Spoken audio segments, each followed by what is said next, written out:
একটা ছিদ্র বন্ধ করতে গেলে আর একটা দিয়ে পানি পড়ে। এইভাবে আর কতদিন? টিনগুলো সব জং ধরে ধরে শেষ। ছেলের কাছে চাইলেই তো পারো, ওরে মানুষ করতে গিয়াই তো সব। না, আগামী মাসে পেনশনের টাকাটা পেলে। খোকা, কেমন আছিস বাপ? আমার দাদু ভাই কেমন?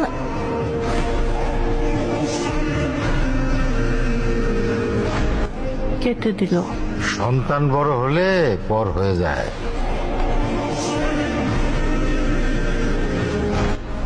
আমরা অযথাই চেষ্টা করি ধরে রাখার। চলো না দাদু ভাইরে দেখে আসি। নিজের নাতনিরে দেখতে যাব, তার জন্য কারো অনুমতির দরকার আছে নাকি?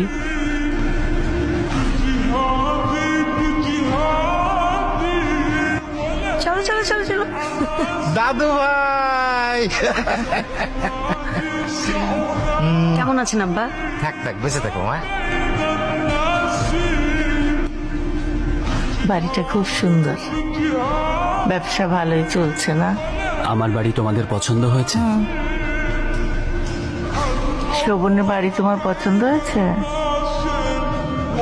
চলুন বাবা, ফ্রেশ হয়ে নিন। আসো। চলো চল। দাদু ভাই। বাবা সাবধানে, হ্যাঁ, পড়ে যাবে তো। ও,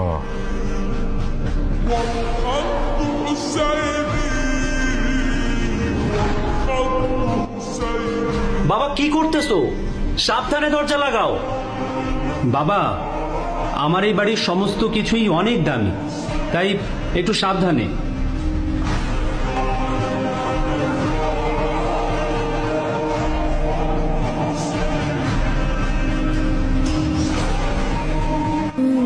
বাবা, আমি যেদিন বড় হব সেদিন আমাদের অনেক বড় একটা বাড়ি হবে, এই ছবির মতো। ওরে আমার মানি, আমাদের অনেক বড় বাড়ি হবে।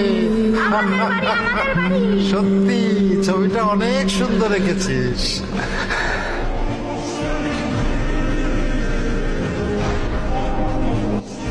অনেক দিন তো হলো।